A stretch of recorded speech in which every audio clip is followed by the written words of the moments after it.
Ya tentu kalau kita melihat secara geografis dan kultur tentu setiap provinsi ini berbeda dan ada ciri khasnya masing-masing.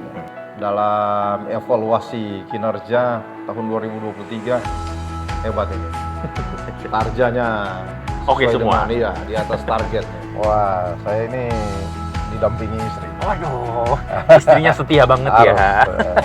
Ya ada inovasi-inovasi dari kantor imigrasi untuk memberikan misalnya isi paspor.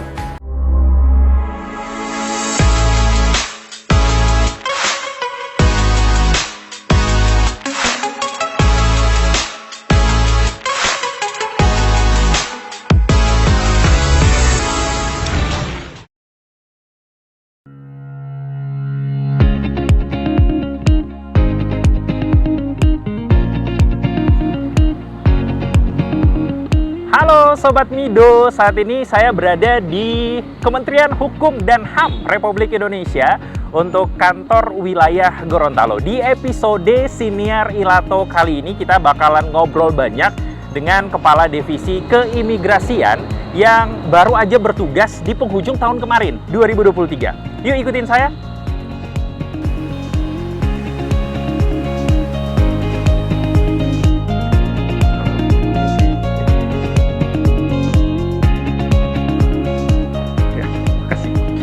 Permisi, saya mau ketemu dengan Bapak Kepala Divisi Keimigrasian.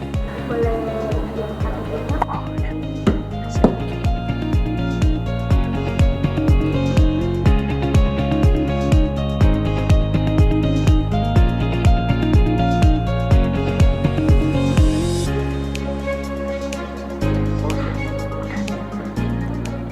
Selamat pagi Bapak. Pagi. Dengan Pak Iskandar. Mau ketemu Pak Kadif di ruangan. Sip. Mari Bapak. Kasih.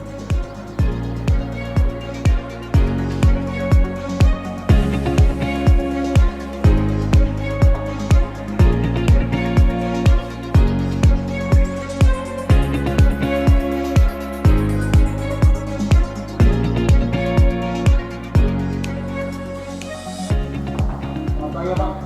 Izin masuk Bapak. Pagi masuk. Apa Is? Ada Oh gitu. Dari mana? Oh, Halo, selamat pagi, Pak. selamat pagi Haji. Wah, apa kabar? Alhamdulillah, baik. Bapak gimana kabar? Alhamdulillah baik. Sehat? Alhamdulillah puji Tuhan sehat. Gimana suasana Gorontalo, Pak? Gorontalo ini kesan pertama ini tentu memang panas ya. Panas ya? Tapi Emang? banyak pemandangan yang indah ini. Oh, memang udah kemana aja di Gorontalo selama ini? Saya pertama di sini langsung goes, Pak. Langsung goes? Wah, Saya muter-muter di daerah-daerah persawahan yang waktu itu padi masih menguning, Jadi, siap dipanen gitu. pertama kali ke Gorontalo, biasanya orang itu langsung nanya tempat wisata, beliau langsung goes. Pak Haji, Ya, terima silakan kasih. duduk. Permisi Aduh, ya, Pak. Terima kasih sudah mengunjungi saya di sini ini di kantor wilayah Kementerian Hukum dan HAM Oke. Gorontalo.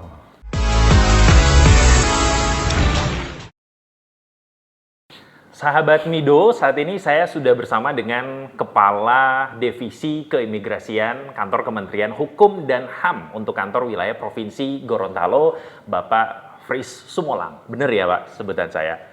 Siap, Pak Haji. Ini katanya Bapak baru menjabat, baru bertugas di Provinsi Gorontalo itu di penghujung tahun 2023 kemarin. Itu tepatnya bulan apa Pak? Benar, jadi saya mulai melaksanakan tugas itu tanggal 1 November.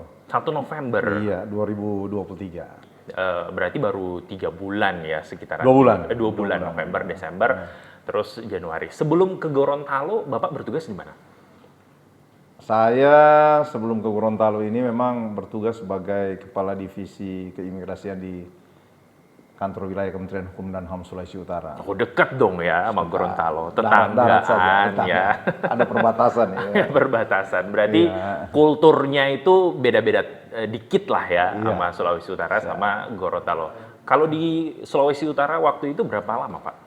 Saya bertugas 1 tahun 7 bulan. 1 tahun 7 bulan. Iya, tapi sebelumnya ini kepala divisi saya yang keempat. Saya juga pernah bertugas di Kepulauan Riau, sebelum ke Manado dan di Papua. Oh, mohon maaf, sebelumnya memang sebagai kepala divisi imigrasi semua atau sebelumnya apa jabatan? Oh ya, jadi sebelum kepala divisi tentu saya ada sebagai kepala kantor imigrasi kelas 1 TPI Manado. Manado. Kemudian Oke. dipercayakan pimpinan untuk promosi sebagai kepala divisi di Provinsi Papua. Oh, pernah ke Papua juga? Papua, betul. Kepala divisi yang pertama itu di Papua. Pak Haji. Oke. Jadi mungkin sahabat Mido, beliau udah ya nggak asing lagi lah ya kayaknya di lingkup Kementerian Hukum dan HAM di Indonesia, karena sepak terjangnya ternyata bukan hanya di 1 atau 2 provinsi, tapi banyak banget ya. Dan kalau ngomongin perbedaan nih, kultur, kemudian juga wilayah, kira-kira ada tidak dari Bapak untuk Gorontalo itu gimana?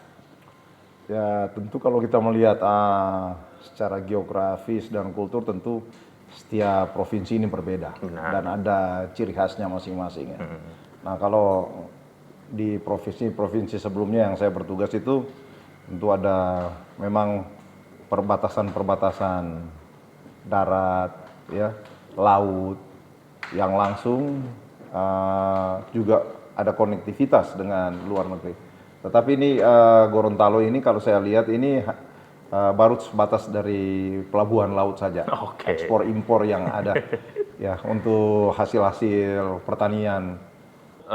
Kementerian Hukum dan HAM Republik Indonesia kantor wilayah Gorontalo. Tapi masyarakat Gorontalo juga tahu ada kantor imigrasi, kalau nggak salah itu Jalan Brigjen Piola Isa, deket Betul. ya dari sini. Betul. Divisi Bapak itu seperti apa sih untuk divisi keimigrasian? Ya, memang kalau dilihat ini kantor imigrasi Gorontalo itu adalah bagian dari unit pelaksana teknis kantor wilayah Kementerian Hukum dan HAM. Secara teknis memang berada dalam koordinasi di divisi keimigrasian. Berarti apa ya, Bapak sering dong ya main ke sana juga pastinya ya. Pasti. Walaupun kantornya berada di sini, tapi tugas Bapak itu banyaknya di sana ya. Ada hubungannya Ada hubungannya dengan sana juga. Karena di sana kita akan melakukan bindal wasnis, ya, monitoring evaluasi, kemudian kita ada koordinasi ya, terkait dengan TUSI, kemudian juga bagaimana kita menyusun anggaran, pelaksanaan target kinerja. Oh iya, ada satu istilah Pak yang mungkin familiar di masyarakat, mungkin bisa diberi edukasi soal tadi sebutin bindal apa tadi? Bindal wasnis. Bindal wasnis itu seperti apa sih Pak? Jadi itu terkait dengan pembinaan, pengendalian, pengawasan teknis. Jadi ada tugas-tugas keimigrasian, misalnya di bidang lalu lintas keimigrasian, kemudian ada di bagian izin tinggal, ini terkait dengan orang asing, kemudian ada teknologi keimigrasian, kemudian ada intelijen dan penindakan keimigrasian, itu yang kita selalu mendampingi, ya, melakukan pembinaan, ya, pengendalian terkait dengan hal-hal teknis itu. Berarti kayak mesin putarnya di situ semua ya? Iya, Pak, yang pastinya supaya pelaksanaan tugas dari kantor imigrasi itu memberikan pelayanan dan pengawasan orang asing itu kepada masyarakat itu berjalan dengan optimal. Gitu. Jadi sahabat Mido, kurang lebih seperti itu TUSI dari kantor Kementerian Hukum dan HAM wilayah Gorontalo khusus untuk divisi keimigrasian. Jadi Pak, saya semakin penasaran, itu gimana rule-nya, kemudian cara mainnya misalnya itu seperti apa sih Pak? Ya, begini Pak Haji. Jadi tentu tadi disebutkan ada pelayanan keimigrasian.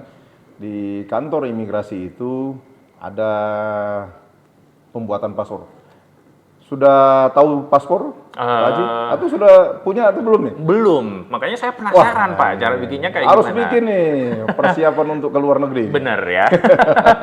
Niatnya aja dulu disediain, kalau udah ada paspor biasanya itu bakal terkabul ya. Siap, ya.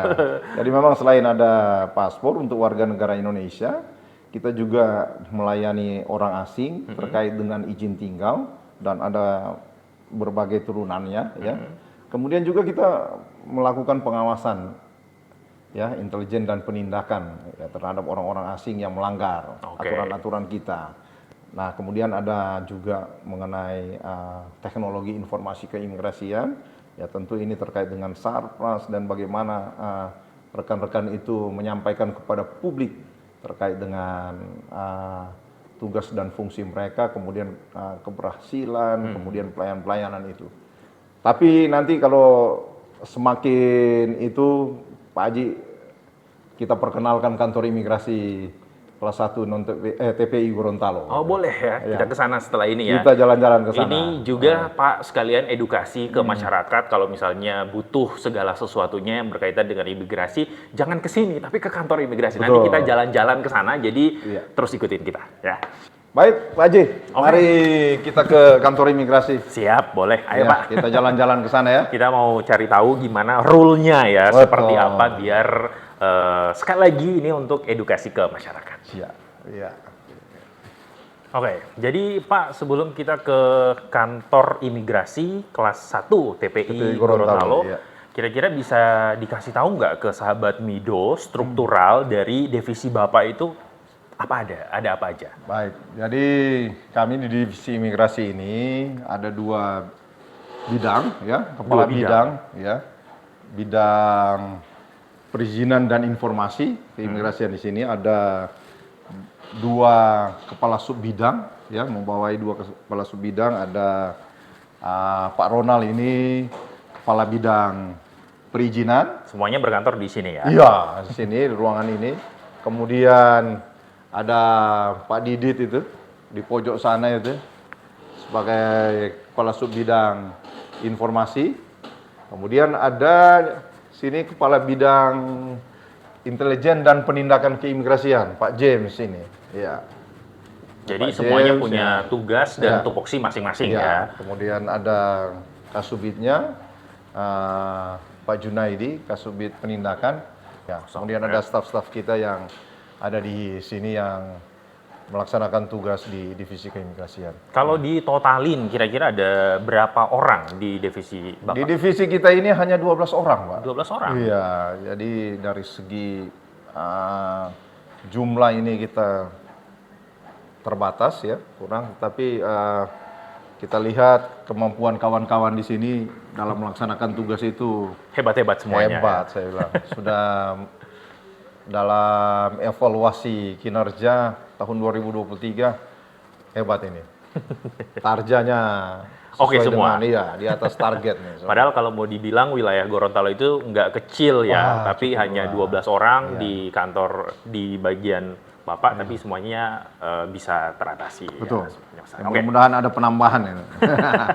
Supaya lebih maksimal. Jadi langsung ya kita ke kantor Baik, imigrasi mari. kelas 1 TPI Gorontalo. Iya, Pak Haji.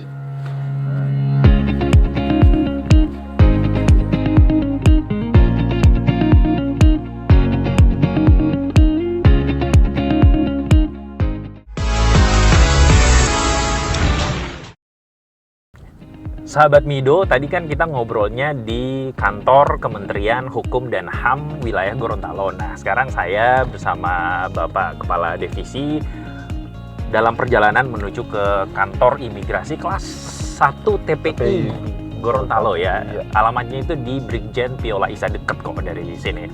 Sembari di perjalanan mungkin kita bisa ngobrol dulu kali ya.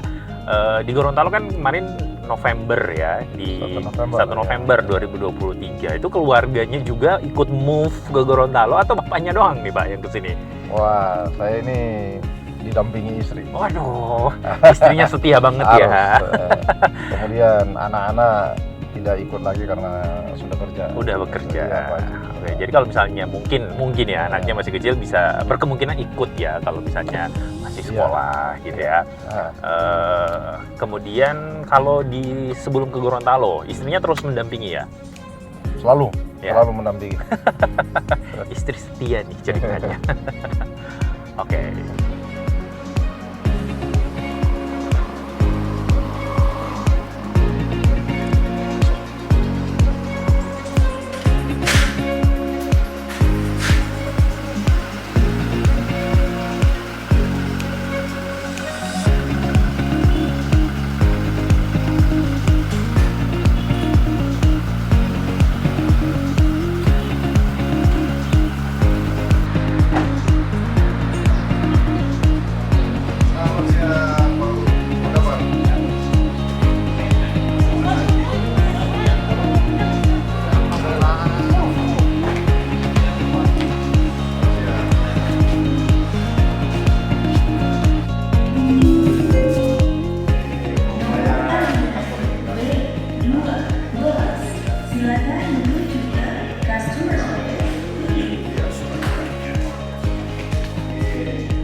Hello. How are you? Good. Nah, ini ngurus perpanjangan izin tinggal. Ya. Kayak ini kemudian ada ini 5 bot juga untuk warga negara Indonesia kita itu. Jadi untuk masyarakat Gorontalo Buat paspor. atau juga masyarakat asing yang ingin tinggal ke Gorontalo atau mau keluar ke Gorontalo, khususnya keluar Indonesia, disinilah tempatnya ya. Jadi semua pengurusan izin-izinnya, kemudian segala sesuatunya yang harus dipenuhi itu harus ke kantor imigrasi terlebih dahulu biar nanti dalam perjalanan nggak ada kendala sama sekali ya. Betul. Ya. Ya, jadi ini untuk loket permohonan paspor ya. Yes. Di sini paspornya itu ada paspor biasa dan kemudian yang elektronik ya. Iya, elektronik paspor. Jadi ini sahabat Mido, kita sapanya sahabat Mido sama Iya. sahabat Midi ya. Iya. Ada maskotnya juga tadi di depan ketika kita masuk. Jadi seperti sahabat Mido dan Midi saksikan, lihat saat ini ada warga negara Indonesia yang sedang mengurus izin paspor. Mungkin mau ke luar negeri itu ada spesifikasinya, ada yang mungkin mau jalan-jalan doang, Betul, ada yang mau berwisata. sekolah, Iya. atau mungkin stay selamanya karena udah dapat jodoh Di luar negeri ya. di luar negeri, Atau mau bekerja mau gitu ya. bekerja. Jadi itu ada klasifikasinya, mau mungkin seminggu, 2 minggu, 3 minggu, bahkan seumur hidup. Ada nggak Pak kalau seumur hidup Untuk of stay-nya ke luar negeri? Ada. Ada. Jadi ketika mereka sudah punya misalnya suami, istri yang di sana, kemudian menetap di sana, ya Jadi seumur Seumur hidup. hidup. Nanti kalau misalnya mereka kembali ke Indonesia, statusnya bukan WNI lagi karena udah jadi apa gimana? ada sebagian yang melepaskan kewarganegaraan Indonesia, jadi warga negara ikut suami atau istrinya. Tapi ada juga yang masih mempertahankan warga negara Indonesia. Oke, cinta Indonesia. Nah, jadi dia kalau datang ya tetap dengan Oke. paspor. Jadi kurang lebih seperti ini Hijau kita. situasi ya. Oke, ayo Mas, jalan. Nah, setelah ini diwawancarai, diambil berkas-berkasnya, ya, dilihat, ini nanti difoto, ambil foto itu. Pengambilan foto Ya, untuk foto. paspor. Iya. Jadi kalau pengambilan foto ini karena latar belakangnya putih, jadi pemohon itu harus memakai dress code-nya itu selain putih. Selain putih. Iya. Oke. Jadi ini juga salah satu yang harus diketahui untuk Oleh masyarakat masyarakat, Indonesia kalau mau bikin paspor, jangan sampai gunain kaos atau baju yang berwarna Warna putih, putih, karena background-nya itu putih ya. Nanti nggak akan kelihatan nih. Gitu ya.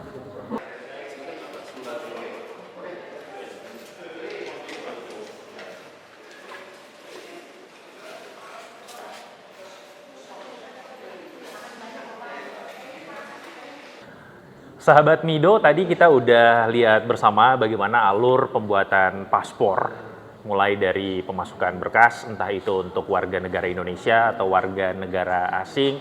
Kemudian ada beberapa syarat yang tentunya harus dipenuhi, kemudian juga ada tahap semacam wawancara, tujuannya itu mau ngapain, terus juga langsung pada pemotretan paspor. Dan kalau misalnya sahabat Mido juga penasaran kira-kira berapa hari sih paspor itu bisa selesai, langsung aja deh ke kepala divisinya. Itu kira-kira berapa lama sih Pak waktu yang dibutuhkan?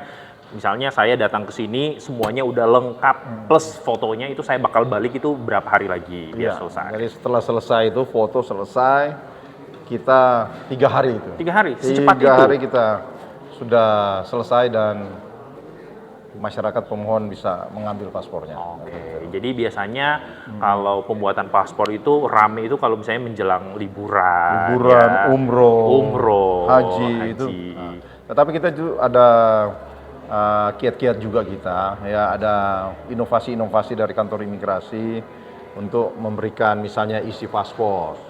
Jadi isi paspor itu kita masyarakat itu bisa mengundang petugas-petugas imigrasi kalau misalnya ada sekitar komunitas misalnya ada 30 orang. Itu khusus untuk Ya. kapasitasnya itu yang banyak ya.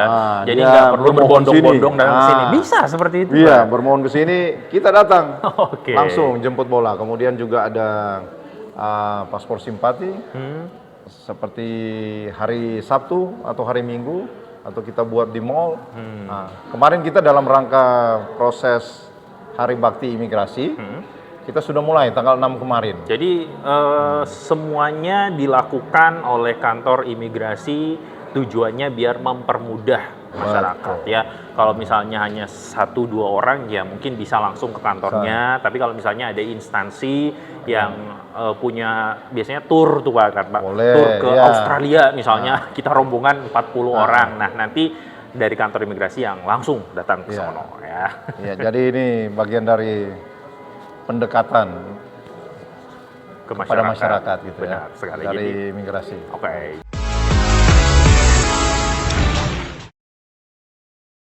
Sahabat Mido, sekarang kan udah era digitalisasi nih, dan ini benar-benar sangat membantu masyarakat. Secara manual aja itu udah benar-benar terbantu, ada yang hanya 1 hari, terus ada yang hanya 3 hari. Kalau nggak mau ribet lagi, ada yang namanya nih, makin mudah urus paspor dengan M-Paspor. Ada kaitannya sih nggak dengan tema HBI untuk tahun ini? Gimana Pak? Jelas, ini adalah bagian dari komitmen imigrasi untuk memberikan pelayanan yang berbasis digital. Benar. Ini Lebih mempermudah lagi ya ke jadi masyarakat. kami melihat arahan Presiden, kemudian juga Bapak Menteri kita ya yang menekankan kepada seluruh jajaran bahwa jajaran Kemenkumham itu jangan IT ya, gaptek gitu ya. Jangan ketinggalan Jadi harus dong ya. IT minded. Jadi harus berusaha untuk berubah dan belajar terkait digital. Nah, kami di imigrasi, Direktur Jenderal kami, Bapak Silmi Karim ini, dalam lompatan-lompatan digital ini, pada tahun ini, kenapa dipilih itu, ini adalah bagian bagaimana imigrasi akan memberikan pelayanan yang terbaik kepada masyarakat dalam urusan-urusan pelayanan publik yang ada di sini secara digital. Benar. Jadi bisa Jadi ini dilakuin. akan memberikan pengalaman kepada masyarakat itu pelayanan yang terbaik, mudah dan cepat. Benar. Ya, gitu. Baik, mudah, Dan cepat. dan cepat. Jadi dari mana aja kita bisa langsung lihat contohnya nih, syaratnya apa aja sih? Langsung aja di download, udah available ya di Google Play dan juga App Store. Namanya adalah M-Paspor ya. Jadi semua informasi soal keimigrasian ada di genggaman kita lewat smartphone, dimanapun, kapanpun kita bisa akses seluruhnya. Jadi Kita kalau bisa daftar itu. bisa langsung daftar. Ini ada rule-nya, mulai dari daftarkan permohonan, upload dokumen, jadi nggak perlu bawa berkas ya. Yang penting valid semuanya, pasti bisa langsung terverifikasi melalui yang namanya M-Paspor. Ya, jadi selain juga di warga negara Indonesia, saat ini juga kita lagi mengembangkan ya untuk memberikan juga pelayanan kepada orang asing gitu ya. Contohnya secara seperti apa, online. Misalnya nanti itu perpanjangan izin tinggal itu mereka itu bisa daftarkan secara online. Bisa Iya. juga, nggak perlu harus Kita akan datang ke kembangkan. kantor Iya, imigrasi. iya. Ini juga bagian dari bagaimana imigrasi sebagai fasilitator pembangunan kesejahteraan masyarakat. Kalau kita melihat sekarang ini ya, ketika Direktorat Jenderal Imigrasi mengeluarkan berbagai kebijakan-kebijakan, misalnya nih ada visa rumah kedua, kemudian ada golden visa ya kepada orang-orang yang kaya yang punya kemampuan keuangan untuk datang ke Indonesia, kita kasih itu. Bisa langsung dapat 5 tahun, 10 tahun. Kemudian bagi para wisatawan atau yang kunjungan hanya singkat itu ada namanya EVOA ya. Electronic Visa on Arrival, itu juga dalam genggaman. Semuanya Jadi mereka lewat juga handphone. bisa mengajukan permohonan itu lewat handphone mereka, smartphone mereka. Kurang apa lagi coba Iya. imigrasi untuk masyarakat Jadi kita Indonesia. di bawah kepemimpinan Bapak Dirjen kita, Bapak Silmi Karim ini, program digitalisasi ini dikedepankan itu ya, dan diutamakan. Ada contoh juga yang satu itu ya, kalau kita lihat di berita di Bandara Soekarno-Hatta Benar. dan Bandara Ngurah Rai itu sudah dipasang itu auto gate. Berarti yang datang langsung bisa ke situ, Iya, ya? jadi mereka itu datang dan berangkat itu bisa secara mandiri untuk melakukan pemeriksaan di autogate itu. Jadi tidak lagi lewat konter-konter yang biasa, yang manual lewat petugas-petugas kita. Pertanyaannya, kenapa imigrasi bisa sebaik itu sih ke masyarakat? Kan biasanya kan ya udah kasarnya ya, mereka butuh, mereka pasti datang. Tapi layanan dari imigrasi setotal itu gitu. Itu adalah bagian tanggung jawab kita sebagai insan Kemenkumham, ya, insan imigrasi untuk memberikan pelayanan yang terbaik. Benar. Ya. Padahal tanpa itu pun mereka pasti datang, ya kan? Secara logikanya pasti mereka butuh, ya kan? Tapi Kemenkumham selalu memberikan inovasi yang terbaik, selalu ada aja yang baru, yang sekali lagi ini benar-benar membantu masyarakat pada umumnya Indonesia. Ya. Oh, satu lagi Pak, pertanyaan. Ini mungkin jadi pertanyaan sahabat Mido juga yang sedang nonton ini. Ini kan online nih Pak ya, di handphone. Sementara syaratnya kan ada foto. Itu gimana? Harus datang untuk foto doang atau gimana? Terakhir deh itu pertanyaan. Jadi ini sebenarnya M-Paspor ini kita bisa mendaftarkan, ya, masyarakat bisa mendaftarkan lewat handphone mereka terkait dengan tanggal kedatangan. Oke. Misalnya tentukan, oh saya mau ini tanggal 9 besok, kemudian jam berapa?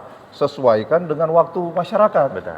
Ya, oh, dia mau datang jam 10, saya punya waktu jam 10. Atau ketika masyarakat itu bekerja, wah saya ini Jam kosongnya itu kantornya jam mepet 1 ya. gitu ya. Iya. Nah, saya pilih jam 1. Oke. Nah, ini memudahkan dia. Nanti Ketika kemudian datang. dia juga mengupload persyaratannya. Baik itu KTP, akte lahir, kan gitu ya. Jadi Kartu mempersingkat keluarga. waktu ketika datang ke kantor sini Di ya. sini kita hanya Memverifikasi untuk aja. memverifikasi, lihat. Oke. Oh ini sudah benar pengisiannya, oke. Gitu. Kalau dihitung durasinya nggak nyampe 5 menit sih ya, kalau Wah, misalnya sangat cepat. udah dari Ya, handphone ya. handphone gitu Oke, jadi sekali lagi ini adalah terobosan yang emang dibutuhkan oleh masyarakat. Kalaupun ya. masyarakat sedikit ada memerlukan informasi atau memang ketika dia mengupload ada kendala, bisa kita layani di sini untuk dibantu. Oke. Sahabat Mido, tadi kita udah tahu bersama kalau pembuatan paspor itu hanya membutuhkan 3 hari dari awal kita datang ke kantor dan nanti kita balik lagi 3 hari untuk pengambilan paspornya. Dan sekarang kita bakal cari tahu lebih dalam kira-kira paspor di Gorontalo itu di tahun 2023 kemarin ada peningkatan tidak Pak dengan tahun-tahun sebelumnya? Baik Pak Haji. Jadi sebelum saya masuk dari pertanyaan tadi, saya tambahkan juga bahwa di kantor imigrasi ini ada namanya percepatan paspor. Percepatan paspor. Jadi masyarakat bisa bermohon paspor 1 hari selesai. Berarti ada kayak apa ya, jalur khusus gitu ya? Iya, jadi 1 hari selesai, dia bisa mengajukan pada pagi hari, batas sebelum jam 11.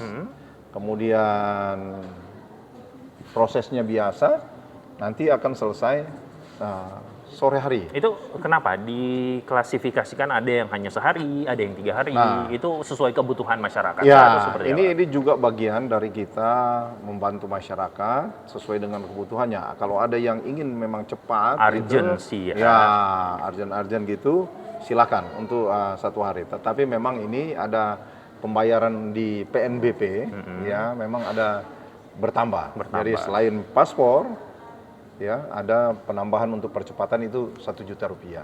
Oke, jadi Pemohon langsung membayar di bank. tergantung dengan kebutuhan masyarakat. Betul. Kalau mau urgent berarti ada jalur khusus tersendiri. Iya. Oke, kembali ke pertanyaan tadi. Bagaimana dengan orang Indonesia pada umumnya atau di Gorontalo pada khususnya itu kenaikannya itu signifikan atau ya standar dari tahun ke tahun itu gimana Pak? Jadi kalau kita membandingkan data yang ada ya, antara tahun 2022 dan 2023 ini ada peningkatan ini sekitar 65% itu ya. Di tahun 2022 itu paspor yang diterbitkan di kantor imigrasi ini 4.000-an lebih. 4.000-an lebih. Nah, di tahun 2023 itu meningkat menjadi 7.000-an lebih. Jadi sekitar 65% lah kalau kita hitung. Berarti lebih dari setengah ya. Lebih Kalau dari setengah, misalnya iya. dilihat dari angka 60%, Iya. 4 ribuan berarti keinginan warga Indonesia khususnya di Gorontalo keluar keluar negeri itu cukup tinggi ya. Cukup tinggi ya. Jadi kemungkinan ini karena pasca pandemi COVID kemarin ya, ketika pintu-pintu di Buka. negara-negara itu dibuka gitu ya, kemudian masyarakat bisa melakukan perjalanan ke luar negeri dengan katakanlah tanpa halangan gitu ya, ya ini yang membuat naik juga. Oke. Sekarang pertanyaannya saya balik nih Pak, yang warga negara asing terus datangnya ke Indonesia, itu juga mengalami peningkatan atau penurunan kebalik dari yang keluar negeri?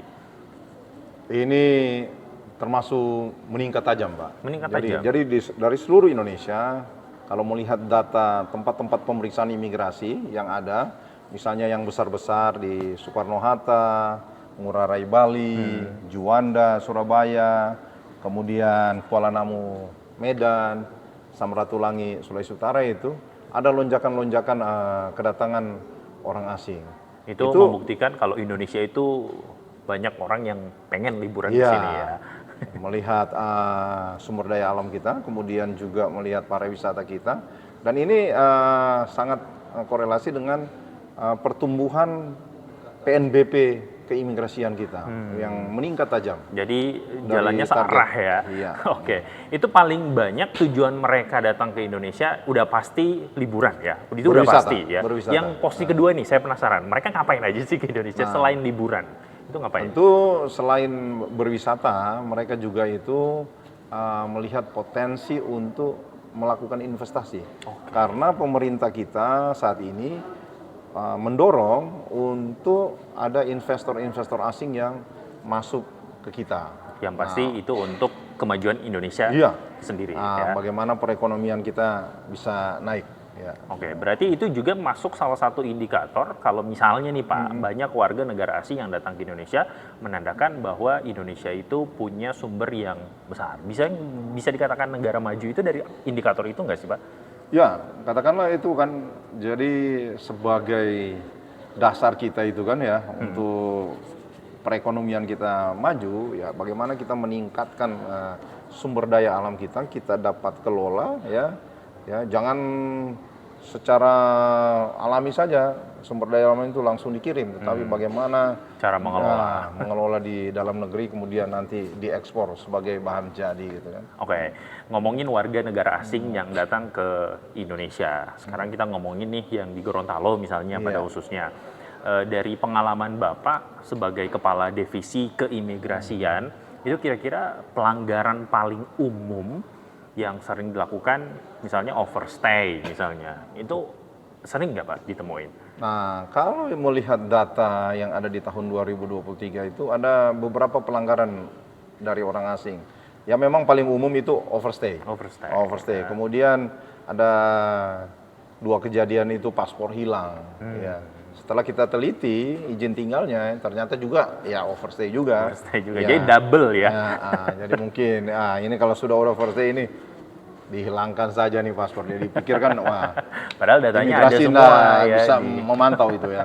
Tetapi itu semua data itu ada di kita. Kira-kira pelanggarannya atau sanksinya itu seperti apa Pak kalau overstay? Kalau seperti itu kita ada namanya tindakan administratif keimigrasian, TAK yang kita singkat TAK. Ya itu kita deportasi. Dipaksa pulang ya, kasarnya harus pulang kembali ke negaranya gitu. Ya. Oke, kalau misalnya dideportasi, terus urusan mereka itu overstay. Kalau misalnya tujuannya disalahgunain, misalnya datang ke Indonesia alasannya berwisata, tiba-tiba bikin usaha, itu beda lagi sanksinya. Pasti. Kalau penyalahgunaan izin tinggal ini, kita ini ada namanya pro justisia.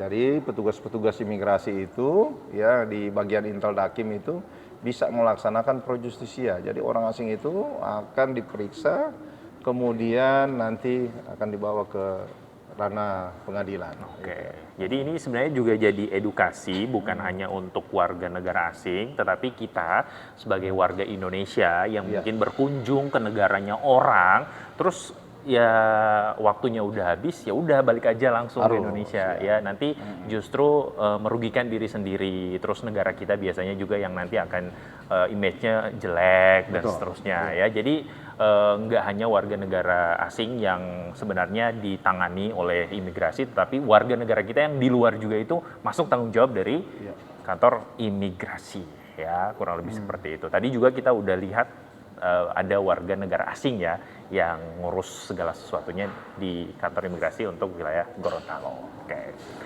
Selanjutnya Pak, ini kan udah mau deket nih yang namanya Hari Bakti Imigrasi. Itu tanggal 26 Januari ya, ya. kalau nggak salah. Itu gimana? Untuk Gorontalo nanti ada apa aja nih Pak? Jadi ini untuk ulang tahun keimigrasian ini kita namakan Hari Bakti Imigrasi. Hari Bakti Imigrasi, Ya. singkatannya HBI. Iya, Ya. kita singkat HBI. Ini sudah tahun yang ke-74, jadi kita masuk tahun ke-74 ini. Nah, sesuai dengan program yang ada dari Direktorat Jenderal Imigrasi untuk HBI tahun ini, ya kita ada bakti sosial, ya ke panti asuhan, ya kemudian juga ada kegiatan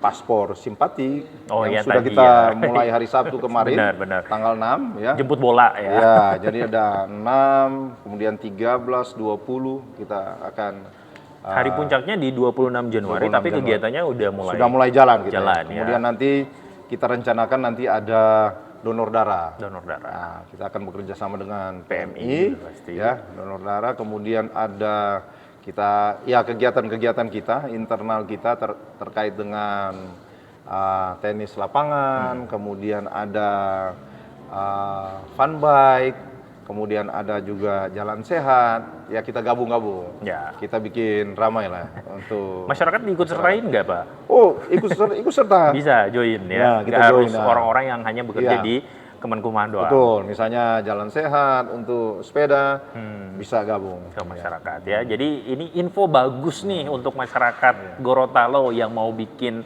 paspor. Kebetulan ada yang namanya paspor simpatik ya, Iya. nggak salah. Itu dimanfaatin ya. Ya, betul. Jadi biar lebih mudah, lebih fleksibel, lebih ringan dan lebih cepat. Itu yang paling diinginkan oleh masyarakat Gorontalo.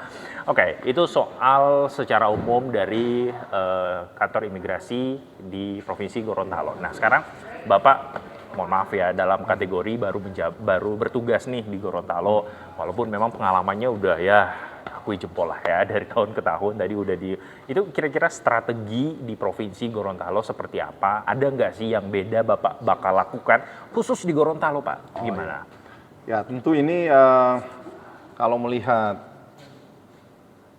unit pelaksana teknis yang ada di Gorontalo ini, khususnya imigrasi, memang hanya satu, Pak. Apa? Ya, jadi cuma kantor imigrasi ini yang melayani satu kota dan 5 kabupaten. 5 kabupaten. Nah, Kerjanya berat dong Pak ya. Iya, ini dari ujung ke ujung ini kan Ujung ke gitu ujung ya. semua lari ke sini.